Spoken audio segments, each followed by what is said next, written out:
महाराष्ट्रात जर इलेक्शन असेल तर सगळ्या प्रकारची माहिती आपण लोकांशी बोलू शकतो, त्यांची मतं जाणून घेऊ शकतो. संपूर्ण देशात आता तसंच चाललंय की छोटे छोटे पक्ष वर येत आहेत. केरळमध्ये बीजेपीनी ट्राय केलं, त्याच्यानंतर वेस्ट बेंगॉलमध्ये इतके चांगलं मार्जिननी ते पुढे चाललंय मागच्या इलेक्शन्सपेक्षा. पण जर आपण तामिळनाडूमध्ये कम्पेअर केलं तर अजून पण तिथं जे रिजनल पार्टीज आहेत तेच पुढे आहेत. जर वेस्ट बेंगॉलमध्ये बीजेपी पॉवरमध्ये येते तर तिकडच्या जो पोर्ट्सचा किंवा जे अजून काही गोष्टी आहेत ज्या गव्हर्नमेंटच्या होत्या त्या कुठे ना कुठे प्रायव्हेटाईज होऊ शकतात का, आणि झाल्या तर त्याचा परिणाम काय होऊ शकतो? प्लॅनिंग कसं चालतं तर बिल्डर्स आणि उद्योगपती जे असतील, जे रिच असतील, त्यांच्या मर्जीनुसार सगळं चालतं. आपले जे बिल्डर्स सांगतील त्यानुसार रस्ते येतात, त्यानुसार बिल्डिंग येतात. लोकांच्या मनासारखं काही होत नाही. विनोबा भावेंनी काय केलं तर या देशातील 40 लाख एकर जमीन ही सरकारकडे दिली. श्रीमंत जे आपले वतनदारी जे होते, श्रीमंत घराणे होते, त्यांच्याकडून जमीन काढून ही सरकारला दिली. आणि आज तेच सरकार तीच जमीन सगळी प्रायव्हेट लोकांना विकते. केंद्र सरकारच्या जर मनात असलं तर ते काहीही करू शकतं. त्यामुळे ही फक्त इलेक्शनला मुद्दे बनवायची कारण आहेत असं माझं वैयक्तिक मत आहे. MIM आणि बीजेपी हे एकाच मळ्यातले मणी असं माझं मत आहे. वेस्ट बेंगॉलमध्ये एक हा फॅक्टर खूप इम्पॉर्टंट आहे की most of the Muslim votes go to Mamata Banerjee. जे शिंदेची जी शिवसेना आहे त्यातले नेते फुटून सुद्धा बीजेपी मध्ये जाते असं तुमचा अंदाज आहे? तुम्हाला वाटतं असं की असा हे अंदाज विलीन मी होतील? होणारच आहे भविष्यात. नमस्कार. आम्ही इथे MIT SOGचे विद्यार्थी आहोत. आमचं काही वेळापूर्वी केरळचं टूर झालेलं, जिकडे आम्ही इलेक्शनचा सर्वे केला होता ग्राउंड लेवलवर. आपल्या सगळ्यांनाच माहिती आहे की भारतात आता 4 राज्यांमध्ये आणि एक जी आपली युनियन टेरिटरी आहे तिथे आता निवडणुका झाल्यात. हे माझे साथीदार आहेत, प्रगती पटेल, अजिंक्य मोरे, अनुष्का गावंडे, राईट. तर हे जे आमचे साथीदार आहेत ह्यांचं खूप एक डिटेल्ड सर्वे झाला होता केरळमध्ये. तर त्याच विषयावर आपण इथं बोलायला आलो आहोत. तर सर्वप्रथम प्रश्नांनी जर आपण सुरुवात करायच्या आधी मी एक विचारतो की जे आपले 5 राज्यांच्या निवडणुका होत्या, ह्या निवडणुकाचं केरळचं तर आपण सगळ्यांनी डीपली बघितलं, प्लस जे बाकीचे राज्यांच्या ज्या निवडणुका होत्या त्या आपण कुठे ना कुठे इंटरनेटच्या फॉर्ममध्ये किंवा स्पीचेसच्या किंवा रॅलीजच्या फॉर्ममध्ये बघितलं. तर एक तुम्हाला डिफरन्स असा काय वाटतो की जो महाराष्ट्राची जी निवडणुका आपण जी क्लोजली बघतो आणि प्लस जे ह्या राज्यांमध्ये निवडणूक आहेत, म्हणजे बघायचं गेलं तर महाराष्ट्रामध्ये पक्ष खूप आहेत, 4 ते 5 पक्ष अस्तित्वात आहेत, खूप स्ट्रॉंगली ते लढतात. पण ह्या राज्यांमध्ये बघायचं झालं तर वेस्ट बेंगॉल झालं किंवा तमिळनाडू झालं, इथे मोस्टली अलायन्सेस आहेत जे 2-2 पार्टीजचेच आहेत. म्हणजे कम्पॅरेटिव्हली तेवढं स्ट्रॉंग असं नाही आहे, कॉम्पिटिशन एवढं टफ नाही आहे जिकडे जेवढं महाराष्ट्रात आपल्याला बघायला भेटतं. तर त्या विषयावर तुम्हाला काय डिफरन्स वाटतो, म्हणजे पॉझिटिव्ह वाटतं की नेगेटिव्ह वाटतं? नमस्कार, मी अजिंक्य. तर पहिली गोष्ट तुम्ही जसं बोलला की डिफरन्स काय की महाराष्ट्राचा आणि बाहेरच्या राज्यांचा. तर बाहेरच्या राज्यांकडे बघण्याचा दृष्टिकोन आपल्याला ती माहिती कुठून भेटते तर ती सगळी सोशल मीडियावर भेटते. आणि सोशल मीडिया आपल्याला कसं माहिती देतं तर आपल्या अल्गोरिदमच्या ह्याच्यानं देतं. त्यामुळे एक बायस तयार होतो दरवेळी. असं नाही की सगळी माहिती आपल्याला भेटते. महाराष्ट्रात जर इलेक्शन असेल तर सगळ्या प्रकारची माहिती आपण लोकांशी बोलू शकतो, त्यांची मतं जाणून घेऊ शकतो. पण जर मी वेस्ट बेंगालचं तर बघितलं, जर मी ममता बॅनर्जींचा फोटो लाईक केला तर मला त्यांच्या पक्षाचीच माहिती येईल. त्यामुळे तो अंदाज लावता जरा अवघड आहे, तो अंदाज लावता. आणि तुम्ही जसं म्हटलं की अनेक पक्ष महाराष्ट्रात आहेत आणि बाहेर बायपोलर इलेक्शन चालतं. तर आता स्थिती तामिळनाडूमध्ये जर बघितली तर तशी नाही आहे. तर 33% अशा मतांची टक्केवारी विभागणी झालेली आहे पूर्ण राज्यात. त्यामुळे संपूर्ण देशात आता तसंच चाललंय की छोटे छोटे पक्ष वर येत आहेत, त्यांची कुठेतरी संख्या वाढत आहे. त्यामुळे तुम्ही जो मुद्दा काढला की महाराष्ट्रातच जास्त आहे आणि बाहेर नाही, असं नाही, प्रत्येक ठिकाणी वाढत चाललाय हा टक्केवारी. मला हे म्हणायचं आहे की जर आपण महाराष्ट्राला आणि फॉर एक्झाम्पल तमिळनाडूला कम्पेअर केलं तर अजून पण तमिळनाडूमध्ये रिजनल पार्टीजचा होल्ड स्ट्रॉंग आहे. म्हणजे जर आपण बघितलं तर केरळमध्ये बीजेपीनी ट्राय केलं, त्याच्यानंतर वेस्ट बेंगॉलमध्ये इतके चांगलं मार्जिननी ते पुढे चाललंय मागच्या इलेक्शन्सपेक्षा. पण जर आपण तमिळनाडूमध्ये कम्पेअर केलं तर अजून पण तिथं जे रिजनल पार्टीज आहेत तेच पुढे आहेत. म्हणजे असं एक्सपेक्टेड होतं की सेंट्रल गव्हर्नमेंट, म्हणजे जर बीजेपीचं बोललं तर मे बी ते इथे ट्राय करतील, पण नाही, TVK पुढे आलं. मागच्या 2024मध्ये त्यांनी पार्टी बनवली आणि ते आज खूप पुढे लीडमध्ये चालतात आहेत. अजून इलेक्शनचे पोल्स रिझल्ट्सचं डेटा चालू आहे. पण जर आपण बघितलं तर अजून तामिळनाडूमध्ये सेंट्रल गव्हर्नमेंटनी पेनिट्रेट नाही केलं. पण महाराष्ट्रामध्ये जर आपण बघितलं तर बीजेपीचा खूप स्ट्रॉंग होल्ड आहे. बीजेपीच्या ह्याच्यामुळे शिवसेनामध्ये फूट बघितली म्हणजे त्या सगळ्या आपण बघू शकतो. तर मला हे डिफरन्स वाटतं. म्हणजे तुम्ही बोलताय की रिजनल पार्टीज तिथे स्ट्रॉंग आहेत, पण महाराष्ट्रामध्ये सपोर्टची गरज आहे नॅशनल पार्टीज आणि रिजनल पार्टीजमध्ये. मला हे म्हणायचं आहे की महाराष्ट्रामध्ये सेंट्रल गव्हर्नमेंटनी पेनिट्रेट केलं आहे, पण अजून तामिळनाडूमध्ये किंवा केरळमध्ये अजून रिजनल पार्टीजचा स्ट्रॉंग होल्ड आहे आणि सेंट्रल गव्हर्नमेंटला इतकं तिथलचे लोकल्स इतका सपोर्ट नाही करत. ठीक आहे, अनुष्का तुमचं काही? आय थिंक मेजर डिफरन्स जो महाराष्ट्र आणि अदर स्टेट्समध्ये आहे तो डोमेस्टिक पॉलिटिक्सबद्दल आहे. महाराष्ट्रामध्ये खूप डायव्हर्सिटी ऑफ रिजनल पार्टीज बघितल्या जातं आणि साऊथमध्ये किंवा इवन इन नॉर्थ तेवढं विजिबल नाही आहे, म्हणजे असं टँजिबल डायव्हर्सिफाईड रिजनल पॉलिटिक्स नाही आहे. आणि महाराष्ट्रामध्ये त्याच्यामुळे वोटर जे डिव्हिजन्स आहेत ते खूप क्लिअरली बघायला मिळतात. पार्टीज लाईक NCP, शिवसेनामध्ये पण फॅक्शन्स आहेत. So they have their voter base very clear. आणि साऊथमध्ये तसं नाही आहे. आणि somewhere I see political stability down south because of a very sheer dominance of regional parties आणि थोडंसं अनस्टेबल पॉलिटिकल लँडस्केप आहे महाराष्ट्रामध्ये. ओके, चालेल. दुसरा माझा असा प्रश्न होता की जे प्रायव्हेटायझेशनबद्दल जे आपण बोलतो, जो मुद्दा खूप निघतो, जे ऑपोजिशन मोस्टली बोलतात की देश विकला जातोय, ज्या गोष्टी आहेत, ज्या रेल्वेज होत्या त्या प्रायव्हेटाईज केल्या जात आहेत. आता वेस्ट बेंगॉल, तामिळनाडू हे जे स्टेट्स आहेत हे मोस्टली कोस्टल स्टेट्स आहेत. तर जो पोर्टचा विषय, जो एक्सपोर्टचा, इम्पोर्ट एक्सपोर्टचा विषय झाला किंवा पोर्ट्सचा विषय, तर अदानी हे नाव खूप आपल्याला चर्चेत येताना आपल्याला दिसतं. तर तुम्हाला काय वाटतं, जर ह्या स्टेट्समध्ये म्हणजे वेस्ट बेंगॉलमध्ये असं बघितलं जातं आहे की कदाचित सत्ता पलट होऊ शकते, जर वेस्ट बेंगॉलमध्ये तसं होतं, जर वेस्ट बेंगॉलमध्ये BJP पॉवरमध्ये येते, तर तिकडच्या जो पोर्ट्सचा किंवा जे अजून काही गोष्टी आहेत ज्या गव्हर्नमेंटच्या होत्या त्या कुठे ना कुठे प्रायव्हेटाईज होऊ शकतात का, आणि झाल्या तर त्याचा परिणाम काय होऊ शकतो? नक्कीच तुम्ही म्हटल्यासारखं की तुम्ही उत्तरच दिलंय की अदानींना ते भेटणार का नाही, तर ते उत्तर साहजिकच आहे की जर बीजेपीची सत्ता बसली तर नक्कीच एका विशिष्ट बिझनेस समूहाला त्याचा फायदा बसणारच आहे. आणि प्रत्येक राज्यात तुम्ही जर बघितलं तर ते झालेलंच आहे. महाराष्ट्रात असू दे, कर्नाटकात असू दे, उत्तर प्रदेशमध्ये असू दे, जे एअरपोर्ट्सचे टेंडर्स आहेत, आपल्या ह्याचे पोर्ट्सचे टेंडर आहेत, सगळे अदानींना भेटलेलं आहे. आणि फक्त अदानींना असं नाही, आपण जर आपल्या पुण्यासारख्या शहरात जर बघितलं तर सिटी डेव्हलपमेंटचा जो प्लॅनिंग असतो, प्लॅनिंग कसं चालतं, तर बिल्डर्स आणि उद्योगपती जे असतील, जे रिच असतील, त्यांच्या मर्जीनुसार सगळं चालतं. आपले जे बिल्डर्स सांगतील त्यानुसार रस्ते येतात, त्यानुसार बिल्डिंग येतात. लोकांच्या मनासारखं काही होत नाही. बिल्डर्स जे असतील, ज्यांच्याकडे पैसा आहे, पॉवर आहे, सत्ता आहे, हे सगळे जे कनेक्शन आहे त्यावर सगळं चालतं. आणि ते देश पातळीवर पण तेच चालते. आता जर पश्चिम बंगालमध्ये सरकार आलं, नक्कीच सगळे तिथले पोर्ट्स असतील किंवा जे काय आणि सरकारी मालमत्ता असेल, नक्कीच त्याचं प्रायव्हेटायझेशन होणार, अदानींना ते भेटणारच आहे. आणि तमिळनाडूत सुद्धा तसं होणार नाही, कारण तिथं बीजेपीचे सरकार नाही बसणार. तिथं थलापती विजय जे उगवते नेते आहेत ते असतील, DMK, AIDMK ह्यासारखे पक्ष आहेत, हे ह्या असल्या गोष्टींना जास्त महत्त्व देत नाहीत. त्यामुळे बीजेपी जर सिंगल हँडेडली तिथं आली असती तर नक्कीच ते झालं असतं तिथं. जसं अजिंक्यनी सांगितलं की जिथं जी गव्हर्नमेंट असते त्याच्या हिशोबाने गोष्टी घडतात. तर जर आपण हिस्ट्रीत बघितलं तर जे ममता बॅनर्जी आहेत त्यांचा यायचा मूळ काय म्हणतो फॅक्टरच होता की त्यांनी नंदीग्राम किंवा हे जे 2-3 जागा होते तिथे त्यांनी रिव्होल्ट केलेला आणि मग त्याच्यातून ते पुढे आलेले. आता त्याचा रिझन हे होता की टाटांना त्यांना इन्व्हेस्ट करून दिलं नाही, टाटा बिर्लांना वगैरे वगैरे, तर तेव्हा डेव्हलपमेंट आलं नाही. आता जर बीजेपी सेंट्रिक गव्हर्नमेंट बघितलं तर ते कॅपिटलिझमला थोडं जास्त फेवर करतात आणि जर बीजेपी आली तर ते त्याला फेवर म्हणजे ते आणणारच आहेत, साहजिक आहे ते. आणि मला असं वाटतं की कुठेतरी प्रायव्हेटायझेशन थोड्या पर्सेंटेजमध्ये पाहिजे, कारण की जर तुम्हाला डेव्हलपमेंट करायचं आहे तर तुम्हाला हे असे डिसिजन्स घ्यावे लागतील जे तुमच्यासाठी आत्ता तरी फेवरेबल आहेत. मग नंतर जाऊन जर खूपच कॅपिटलिझम झालं तर लोक बोलणारच, आता लोक बोलतातच त्याबद्दल. आणि जर तुम्ही गुजरातचं डेव्हलपमेंट बघितलं, गिफ्ट सिटी बघितलं किंवा रिलायन्सचं ग्रोथ बघितलं तर ते that is a good example. मला नाही म्हणायचं की अडाणी वगैरे त्यांचं खूपच कंट्रोल यायला पाहिजे वेस्ट बेंगॉल किंवा कुठेही, तुम्ही दुसऱ्याला द्या, पण आता ते अलायन्स मध्ये आहे म्हणजे त्यांचं अफर्मेटिव्ह तिथं आहे म्हणून ते अडाणीला भेटतं. But I think somewhere privatization should come for West Bengal, because जर त्यांची हिस्ट्री बघितली तर कम्युनलिझम, लेफ्ट पार्टीज, TMC त्यांच्यामुळे वेस्ट बेंगॉलला इतका स्कोप नाही भेटला पुढे यायचा. But I think if there is a new party coming up they should try something new. Try नाही केलं तर कसं करणार आय थिंक.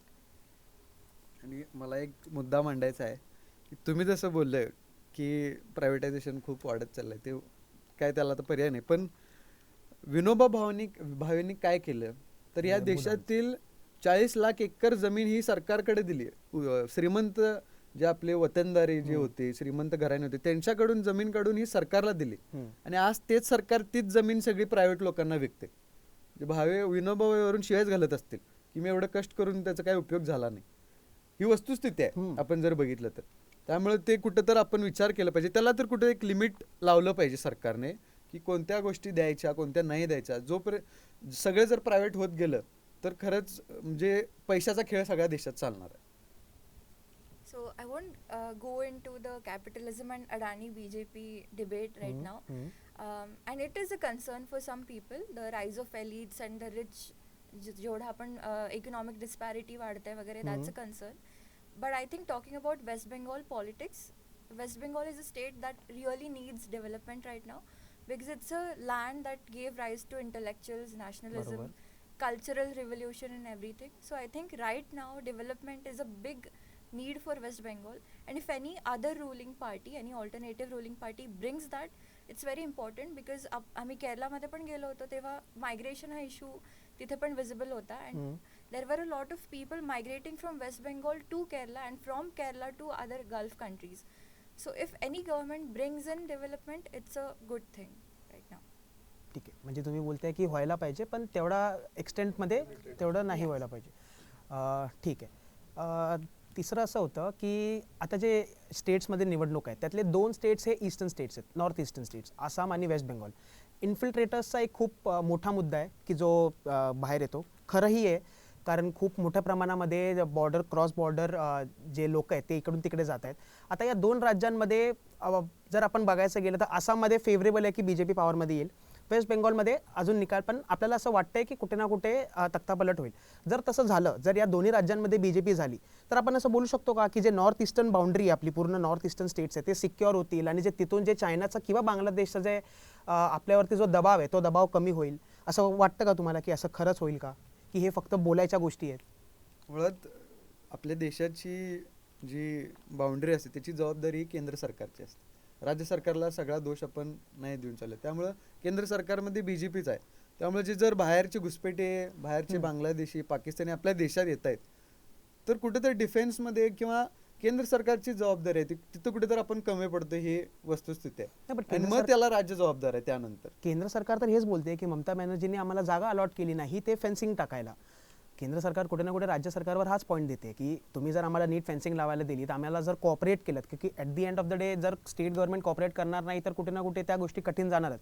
हाच मुद्दा BJPने उचलला होता की आम्हाला ह्या राज्यांमध्ये सत्ता, या राज्यामध्ये स्पेसिफिकली वेस्ट बेंगॉलमध्ये सत्ता हवी. त्यांचा मेन पॉईंट जो सगळ्यात मेन अजेंडा होता तो इन्फ्लुएन्सरचा होता, कारण त्यांचं म्हणणं तेच होतं की राज्य सरकार आम्हाला सपोर्ट करत नाही. तर पूर्णपणे जर आपण केंद्रावरच जर टाकलं तर मला असं वाटतं की आपल्याला राज्य सरकारकडे पण बघायला हवं.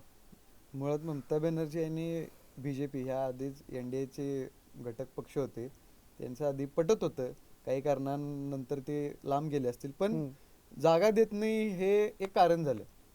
घ्यायचं असेल तर केंद्र सरकार काही पण करू शकतं. आता डिलिमिटेशन आपल्याला लावले, आर्टिकल 370 काढलं, करू शकतं. केंद्र सरकारच्या जर मनात असलं तर ते काहीही करू शकतं. त्यामुळे ही फक्त इलेक्शनला मुद्दे बनवायची कारण आहेत असं माझं वैयक्तिक मत आहे. मला असं वाटतं की आत्ता सेंट्रल गव्हर्नमेंटनी जास्त पुश नाही केलं वेस्ट बेंगॉलमध्ये, कारण की त्यांना क्लीन फेस ठेवायचं होतं. कारण की जर त्यांनी एक्स्ट्रीम ॲक्शन्स घेतले तर मे बी तिथलच्या लोकल्सला आवडणार नाही, वॉटेवर, कारण की त्यांना पण काहीतरी फायदा असेल मायग्रेशनने किंवा वॉटेवर. बट मला असं वाटतं somewhere it is failure of both state government and central government, because they have त्यांनी त्यांचं स्वतःचं पॉलिटिकल फायदा बघितला आहे. जर पाहिजे तर स्टेट गव्हर्नमेंट पण स्वतः करू शकतं. त्यांच्या बाहेरून मायग्रंट्स जे येतात आहेत त्यांच्याने त्यांच्या लोकल्सला प्रॉब्लेम होत आहे. आपण मणिपूरमध्ये बघितलं, ते 2 कम्युनिटीज त्याच्यासाठीच फाईट करतात की जे बाहेरून येतात ते. तर जर स्टेट गव्हर्नमेंटला पाहिजे तर ते स्वतः करू शकतं विदाऊट इव्हन सेंट्रल गव्हर्नमेंटचं इंटरफेरन्स. तर मला असं वाटतं की दोन्ही सेंट्रल आणि स्टेट गव्हर्नमेंट स्वतःचं कुठेतरी फायदा बघतात आहेत आणि नाही की local peoples. That is politics of course, but मला असं वाटतं. So politics aside first, this infiltrator illegal immigration issue is a very big threat to Indian democracy if it's happening, because national security is a very big concern. आणि जर आपण मग पॉलिटिक्सच्या point of व्ह्यूनी बघितलं तर I guess it's somewhere a failure of course like she said central government is well, because somewhere I think their policies and their monitoring is failing, and if you're putting the entire blame on state governments, कुठेतरी तुम्हाला पण स्वतःच्या policies question करावं लागतील. So there comes an accountability factor. Talking about the other side, there are some ruling parties that might use specific community or this population of people coming illegally and settling in India as a very firm voter base, because that's how politics works. आणि हा जो infiltrator issue आहे हा waste Bengal आणि आसाममध्ये सध्या खूप dominant आहे. In Assam also BJP has very strategically used this strategy or this point as to protect indigenous identity, which is helping them to gain votes from local people. आणि waste बेंगॉलमध्ये पण हा issue होता. So that also makes West Bengal elections very unique, because this is the first time where the opposition party is asking for voter exclusion, which doesn't happen. And the party is fighting an invisible opponent in the form of SIR exercise. It's very important for democracy, so it's very interesting to see what outcome stems out of it. But this is the issue which needs to be discussed, and this needs to be properly monitored and identified, because if your list also contains the names of dead people, then I might ask the government as well, who are these people who are voting, and on what name are they voting? And this is a very big threat to democracy. So it's apart from it goes beyond politics, it goes beyond identity politics and parties. This issue is a very important issue. मग तुम्हाला वाटतं की ही गोष्ट संपेल की परत पुढच्या निवडणुकीसाठी मुद्दा बनेल जर पॉवरमध्ये आलेच तर? कंटिन्युएशन मध्ये हा मुद्दा राहील. किती काळ, म्हणजे आपण बघायचं गेलं तर एक स्टेटचा मुद्दा जर बीजेपीला बॉर्डर्सचाच प्रॉब्लेम आहे, राईट? जे आतमध्ये आले त्यांना तर SIRच्या प्रक्रियेमधून तुम्ही काढलं, आता जे नवीन येणार त्यांना तुम्ही जर बॉर्डर करून तुम्ही त्यांना थांबवू शकता, म्हणजे आपल्याला ह्या सोल्युशन इथेच दिसतंय, तर त्यांच्यासाठी इम्प्लिमेंट करणं एवढी मोठी गोष्ट नसावी. तर जर हे 5 वर्षात नसेल तर तुम्हाला कळतं कितीपर्यंत म्हणजे हे खेचलं जाईल हा विषय? आय थिंक आता तरी ही पॉलिटिकल स्ट्रॅटेजीज म्हणून दोन्ही पार्टीज वापरतात. नाही, मी बीजेपीचं बोलतोय. जर उद्या पॉवरमध्ये एकदा TMC वोट आउट झाली की मग त्यांचा काय मुद्दा आहे तर घेणं देणंच नाही आपल्याला, मग ते काय बोलतायत ते, कारण जे पॉवरमध्ये आहेत आपण त्यांचं ऐकतो. So tomorrow if BJP comes into power in West Bengal, it's our duty to question them की त्यांनी काय केलं आणि त्यांनी हे खरंच इन्फिल्ट्रेशन थांबवलं आहे का, both as a central government and the BJP ruling West Bengal state, if it happens then. प्रगती, तुम्ही काय बोलत होतात? तर जसं अनुष्काने सांगितलं की हे पहिल्यांदा अपोजिशन पार्टी अशी आहे जी नाव काढायला बघते, तर it is vote bank politics, because BJPसाठी तो वोट बँक असा होता की ज्याच्याने त्यांचे नंबर्स कमी होणार होते. And similar goes with TMC की TMCचं ते वोट बँक होतं. So that is what happened. आणि जर तुम्ही BJPचं म्हणताय की ते काय करू शकतात की नाही, that is the question of tomorrow. आता जर त्यांचा वोट बँक सिक्युअर झाला, कारण की त्यांनी मेजॉरिटी ऑफ द चंक काढून टाकला, मे बी उद्या ते मायग्रंट्सला अलाव करतील आणि त्यांचं काहीतरी नवीन स्कीम आणतील की हे मायग्रंट्स या कॅटेगरीमध्ये बसतात तर आपण त्यांना घेऊ, आणि मग जेव्हा मायग्रंट्सला काहीतरी अपॉर्च्युनिटी भेटते तर मग ते त्यांचा वोट बँक बनतील. हे सर्कल चालू राहणार आहे. फक्त डिपेंड करतं की कोणती पार्टी त्याला कसं पोर्ट्रे करते. तर जर तुम्ही म्हणता की हे पुढे जाऊन कमी होणार आहे का नाही, मायग्रेशन हा प्रॉब्लेम ऑलवेज हा राहतो.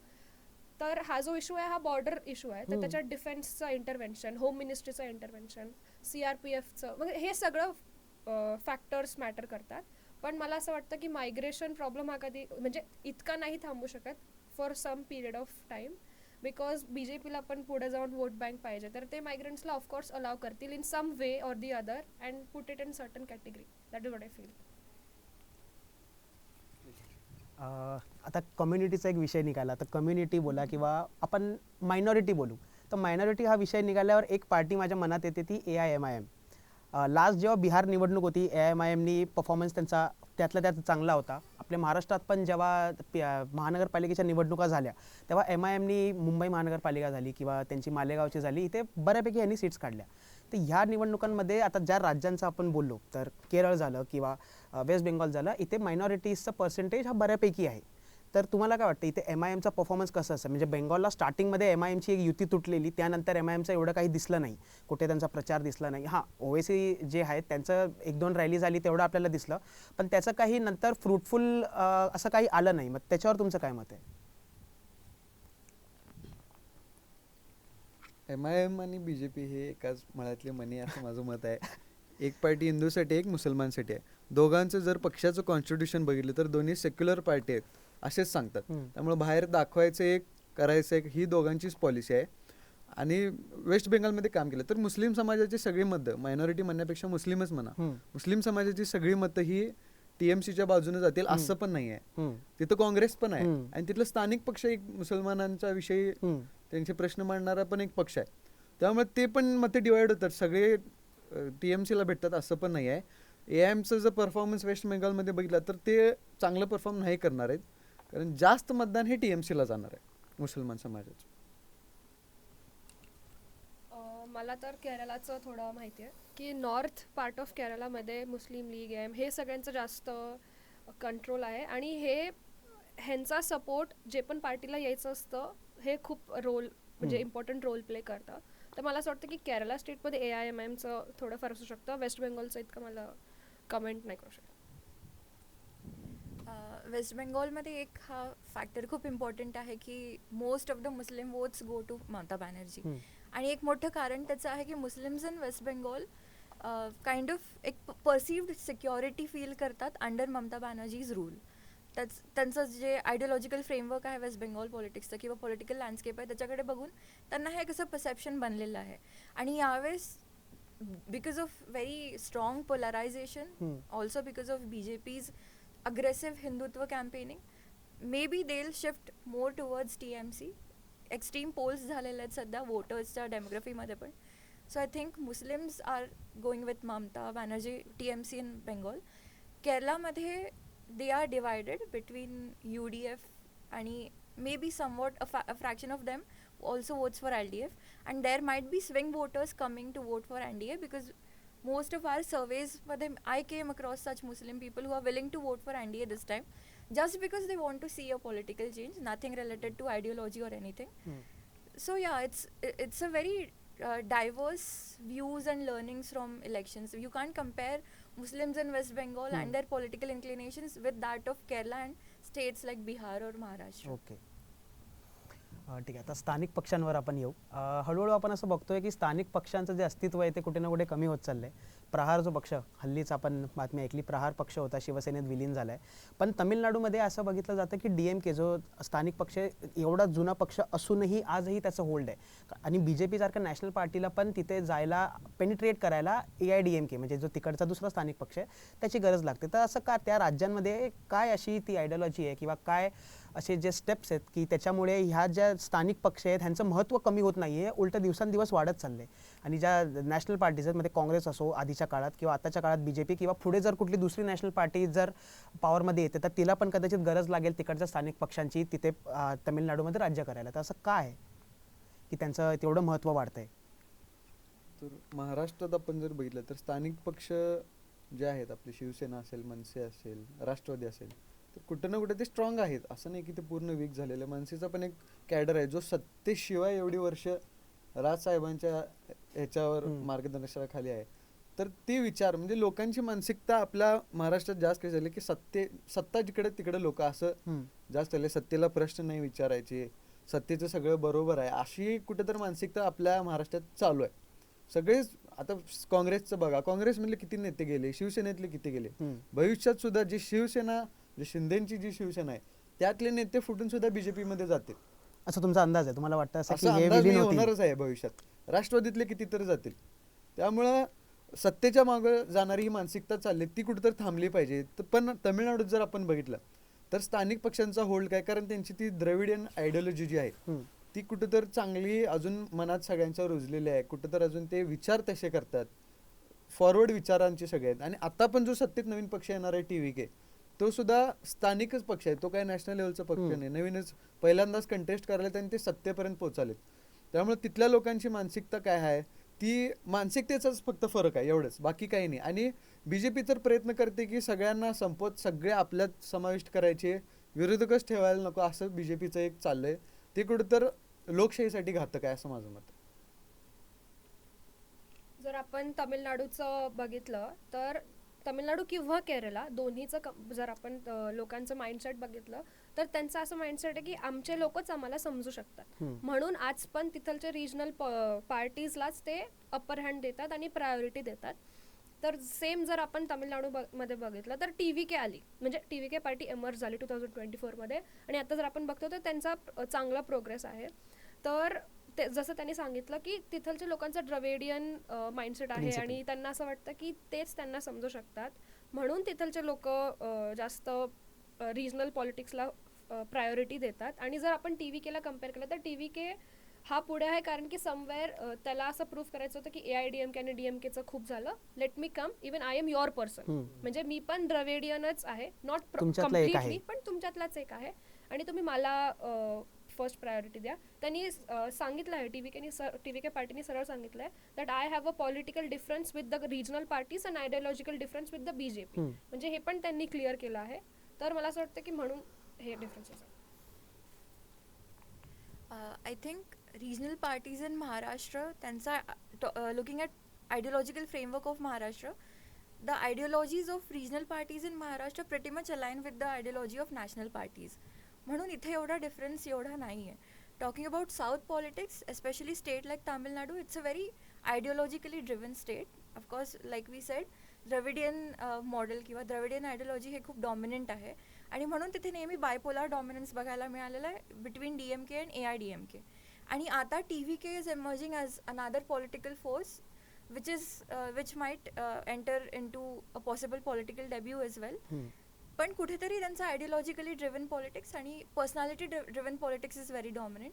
आणि इथे Vijay's entry is very important for Tamil Nadu politics, because तिथे ॲक्टर्स, एक कॅरिस्मॅटिक लीडर्सचा खूप महत्त्वाचा प्रेझेन्स असतो पॉलिटिक्समध्ये, आणि तामिळनाडूची ही ॲक्टर पॉलिटिकल लेगसी अजूनही चालू आहे असं बघायला मिळतं आहे.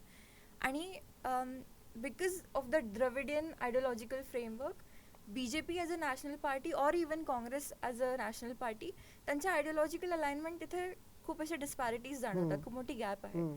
सो तिथे people like to see a local face emerging as a leader instead of national leadership coming into dominance there. तर तो माइंडसेट आहे, त्याच्यामुळे असं आहे की नॅशनल पार्टीजला तिथे त्रास होतो. Yes. ठीक आहे. पॉंडिचेरीबद्दल बोलायचं झालं, युनियन टेरिटरी आहे, एवढं एक्सपोजरच्या विषयावर बोलायचं गेलं तर मीडिया पण माझ्या मते एवढी दखल घेत नाही या विषयावर, पण तेच बायपोलर आहे तिकडे, BJP आणि काँग्रेस. काय वाटतं तिकडचं वातावरण कसं असेल? तुम्ही जसं म्हटलं तर बायपोलर आहे, तर तसं नाही आहे. पॉंडिचेरीची एक स्थानिक पक्ष आहे, तो तिथं जास्त सीट्स घेणार आहे. BJP सेकंड नंबरला आहे आणि काँग्रेस थर्ड नंबरला आहे. त्यामुळे तिथं पण एक स्थानिक पक्षाची मदत घेऊनच BJP सत्तेत येणार आहे. तिथले रिजनलमध्ये काय तर तमिळनाडू जवळ असल्यामुळे तिथल्या सेमच आयडियोलॉजीचा इन्फ्लुएन्स त्या लोकांवर सुद्धा आहे. त्यामुळे BJPला डायरेक्ट कुठं तर तिथं एंटर करता येत नाही आहे. स्थानिक जो आता सत्तेत जो पक्ष येणार आहे, तो पक्ष चे जास्त निवडून काय येणार आहेत, तर त्यांचे जे लीडर आहेत ते कुठं तर त्यांच्या लोकांना सांभाळून त्यांचे विषय सातत्याने मांडत आहेत. त्यामुळे ते सत्तेत यायचे त्यांचे चान्सेस ह्यावेळी आहेत. So Puducherry has a history of political instability, आणि यावेळेस I only hope for political stability to enter that state. आणि तिथे लोकल इश्यूज खूप महत्त्वाचे आहेत सध्या. So it's not very difficult to predict the political landscape and understand their political situation. पण political stability कुठेतरी आली पाहिजे सध्या तिथे. ठीक आहे. एक फायनल मेसेज आपण घेऊ. तुम्हाला काय वाटतं, म्हणजे प्रत्येक राज्यांमध्ये कोणाची सत्ता बसू शकते, ह्याच्यावर तुमचं काय मत आहे? म्हणजे जर आपण चार राज्यांनी जे एक युनियन टेरिटरी आपलं, जर त्यांच्यावर बोलायचं तर एक शॉर्टमध्ये तुम्ही सांगा की ह्या राज्यांमध्ये कदाचित त्यांची सत्ता बसेल आणि अप्रॉक्सिमेटली हे समीकरण तिथे बसलं जाईल, की म्हणजे हे ऑपोजिशनमध्ये असतील असं. माझा अंदाज होता की तमिळनाडू सारख्या राज्यामध्ये DMKच परत सत्तेत येईल, कारण त्यांनी विकासाच्या दृष्टिकोनाने काम केलेलं आहे. त्यांची इकॉनॉमी वाढलेली आहे, रोजगार निर्मिती केलेली आहे, नवीन उद्योग आलेले आहेत, कंपन्या आलेल्या आहेत. त्यामुळे लोकांचं कुठेतरी साथ भेटेल असं वाटत होतं. पण आता अर्धे निकाल जाहीर झालेले आहेत, ते कुठेतरी थर्ड नंबरला गेलेले आहे पार्टी. त्यामुळं लोक खरंच कामाला वोट करतायत का फक्त एक अभिनेता आहे तो नेता व्हायला म्हणून वोट करतात हा पण. आता विजयनी काय केलं होतं तर शेतकऱ्यांसाठी संपूर्ण कर्जमाफी ही जाहीर केली. युवकांसाठी पहिलीपासूनच अनुदान भेटेल, स्कॉलरशिप भेटेल या पद्धतीने घोषणा केली होती आणि त्यांना तरुण मुलांचा साथ आहे. त्यामुळे फक्त एवढ्या गोष्टीवर ते सत्तेत आज बसालेत. त्यामुळं कुठंतरी एक असं वातावरण झालं की काम बाजूला राहिलं आणि एक जातीचं धर्माचं आणि फक्त आश्वासनांचं राजकारण चाललंय देशात, हे कुठंतरी दिसतंय. सगळीकडे जर बघितला, मध्य प्रदेश घ्या, महाराष्ट्र घ्या, आसाम घ्या, जाती जातींमध्ये भेद सुरू आहे.